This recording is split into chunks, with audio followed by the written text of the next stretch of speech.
We may be in the thick of June gloom, but that doesn't mean it's time to neglect your garden. It's actually the perfect time to transplant. Joining me now is Michael O'Brien, celebrity gardener and landscaper, and he's the owner of Homes and Gardens, a landscape design studio in West Hollywood. Thank you so much for being with us. Thank you so much. It's great to be here. It may be a little bit gloomy out, but hopefully we can go over some things to take advantage of the little respite and sun. I know. Listen, I love plants, but my house is a plant graveyard. Okay. We kill them all, so I need this advice. Okay.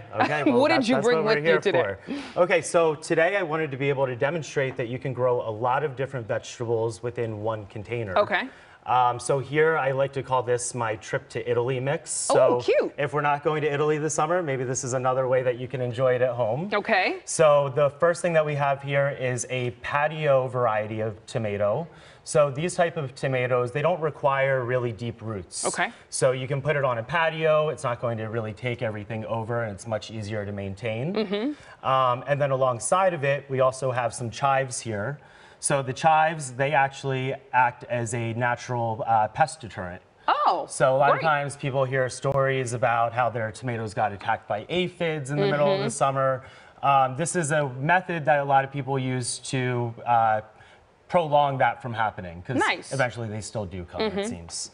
And then we also have some basil here. So with the basil, that often will enhance the taste of the tomatoes when placed near it. So yes, and then we also have a pollinating plant here. So that's African blue basil. If you smell it, it actually smells amazing. Oh, really? It has this aroma that it gives off. Oh, it does. So you really need to bring those bees into the garden. Yeah. And that really gets a lot of them in. Awesome. I love that you brought something that most of us could fit on like our apartment patio. Yes, because that's what we're rocking with these days. This is great. So how does the gloomy weather affect plants, and would it kill plants like these? No, it's actually, this is a great time to actually plant, because a lot of times people don't realize that when you are planting, the plants go into what they call root shock. And when that happens, the plants a lot of times won't attach.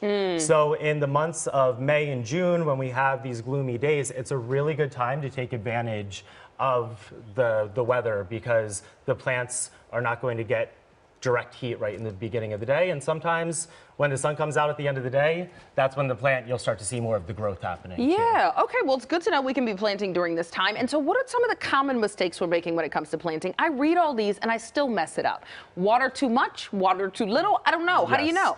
One of the things that you always want to do is you want to make sure that you're preparing the soil properly. Okay. So a lot of times if you're going to be digging straight into the ground, you need to make sure that you're putting in some type of fertilizer. So basically, when you go to the nursery, you should just explain to them what you're planting, and they can make a recommendation for what kind of amendment you would want to add to the soil. That also helps with the water retention aspect. And another thing that people often don't do is put any type of mulch or anything that's going to help retain the water in there. So that's a really common mistake that people make. And it's quite easy. You can use a bunch of different things for that. You could use straw. I like to use mulch because I like the way that it looks. But you definitely want to have something to retain that moisture so that it can adjust and it's not going to have any damaging effects. Awesome. I mentioned that I love this space because I feel like most of us have at least this much space. Are there a lot of options for those of us who have limited space? Yes. I mean, you can honestly grow vegetables in pretty much any container that you want. Nice. You want to have something that's going to be a minimum of 12 inches when you're talking about growing anything that's like a tomato. Optimal would be at like 18 inches, which is what this container is at. Yeah. But depending on the space that you have and the tools that you have, I think everybody should always give it a shot. And it's not much to lose. All you have to do is to gain. Exactly. We could just throw them out and start over. Exactly. And that's the thing a lot of people get scared about, but it's not that big of a deal. Like, that's how you learn. It's trial and error. And you just have to be patient as a gardener. Awesome. Yes. And you look so fly doing it. I was looking at your Instagram. Thank you. Oh my goodness, you take such amazing pictures. You're always stylish with your plants. How did your business come about? Tell us more about it. I actually used to work in finance up until like the pandemic. So as I transitioned over, I've always had a side gardening business. It was my side hustle for many years. And then as the pandemic unfolded, I was approached by a lot of friends and a lot of contacts that were looking for me to get into the garden and grow with their kids. So what started as my passion has turned into a full-blown business now, and we offer different design services. So we actually just opened up a shop in West Hollywood 2 weeks ago as well. Nice. And what are some of the plants you would recommend for folks who kill everything like me?